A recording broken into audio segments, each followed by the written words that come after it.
Nous en arrivons aux questions. Je vous rappelle que la durée des questions et des réponses est fixée à 2 minutes. Première question pour le groupe radical républicain, démocrate et progressiste, Monsieur Olivier Falorni. Merci, Monsieur le Président. Monsieur le Ministre, ma question porte sur le service central du renseignement territorial.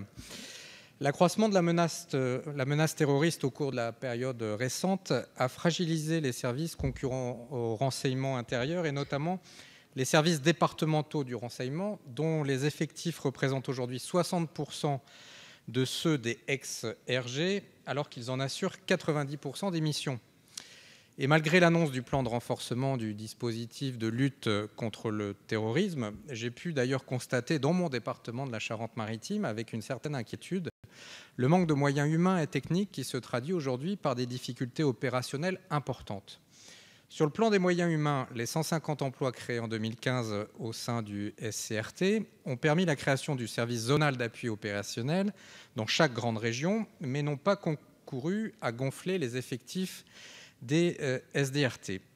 Alors même que les personnels du renseignement territorial sont désormais en première ligne pour détecter les signaux faibles de radicalisation, ils doivent continuer à recueillir tous les autres renseignements. Ainsi, les agents ayant leur mission principale en milieu ouvert rencontrent aujourd'hui des difficultés pour exploiter des sources en milieu fermé. Sur le plan technique, j'ai constaté un réel déficit informatique. À titre d'exemple, dans un service entier, un seul poste était relié sans filtre à Internet. De la même manière, les agents du renseignement sont dans l'obligation d'utiliser leur propre ordinateur portable et appareil photo avec téléobjectif pour organiser une filature. Alors bien que les crédits budgétaires soient proposés en hausse sur le programme Police nationale et que l'accent soit porté sur la lutte contre le terrorisme, ce que je salue, le renseignement territorial possède une faible autonomie budgétaire et de recrutement due à son rattachement à la sécurité publique. À titre d'illustration, il est aujourd'hui impossible de retracer les crédits affectés au seul SDRT. Ils sont noyés principalement au sein de l'action numéro 1, Ordre public et protection de la souveraineté, dont les crédits de paiement atteignaient 1,152 milliard d'euros dans le projet de loi de finances pour 2016. Alors ma question est double, Monsieur le Ministre. Premièrement, comment renforcer les moyens du renseignement territorial afin que dans chaque département, les SDRT dépassent une taille et des moyens critiques leur permettant d'assurer pleinement leur mission?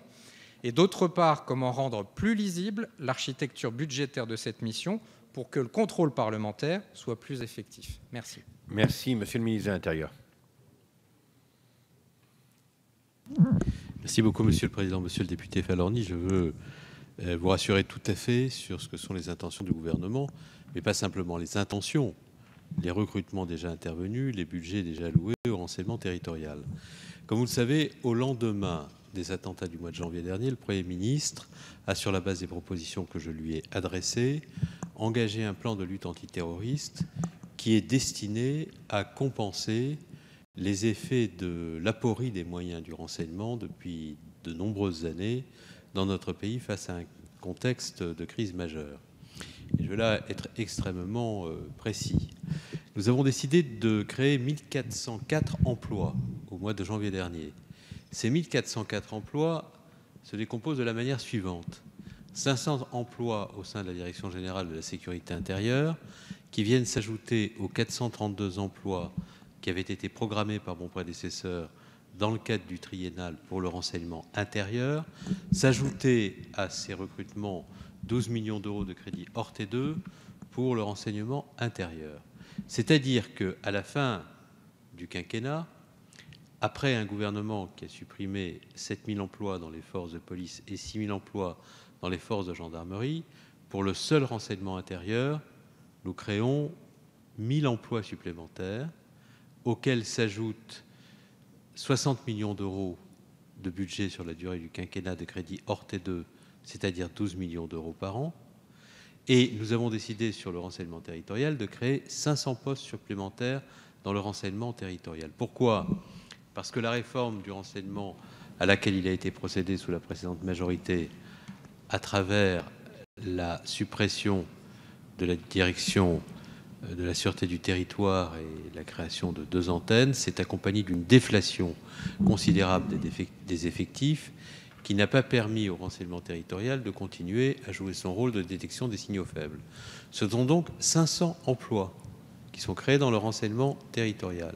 Ces 500 emplois se répartissent de la manière suivante: 350 emplois dans le renseignement territorial police, 150 emplois dans le renseignement territorial gendarmerie. Vous souhaitez que ces emplois soient placés au plus près du terrain. Vous avez raison. C'est pourquoi nous avons souhaité que ces emplois soient créés dans les DDSP, au plus près des acteurs de la sécurité publique pour la police et dans les brigades pour la gendarmerie.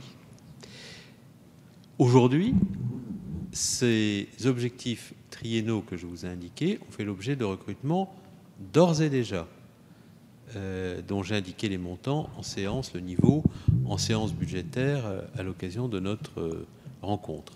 S'ajoutent à ces efforts en création d'emplois hors T2 et en création d'emplois, c'est-à-dire au titre des crédits T2 et hors T2 pour la DGSI à hauteur de 12 millions d'euros, 233 millions d'euros sur 3 ans, dans le cadre du plan de lutte antiterroriste, crédits qui permettront de moderniser à la fois les dispositifs informatiques, j'ai parlé tout à l'heure de Keops, de Pharos, des systèmes d'information et de communication, mais aussi d'acquérir des véhicules, des moyens numériques et des matériels dont les services de renseignement ont besoin.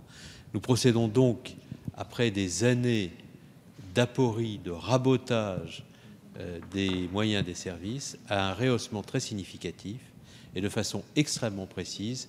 Je viens de vous en parler, d'évoquer le montant. Non, Monsieur Marleix, c'est pas sur le papier. C'est Non, Monsieur Marleix. Vous savez, on ne peut pas constamment être dans la mauvaise foi, dans la malhonnêteté intellectuelle sur ces sujets. Si vous voulez, on va vous donner le nombre précis d'emplois qui ont été recrutés.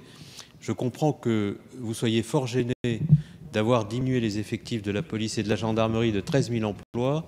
Je comprends que vous soyez fort gêné d'avoir diminué les moyens de crédit hors T2 de la gendarmerie de 8%. Je comprends que vous soyez encore plus gêné de nous voir créer des emplois, augmenter les crédits, mais à un moment donné, les mensonges, la mauvaise foi, les approximations, ça n'intéresse que les apparatchiks de votre organisation politique.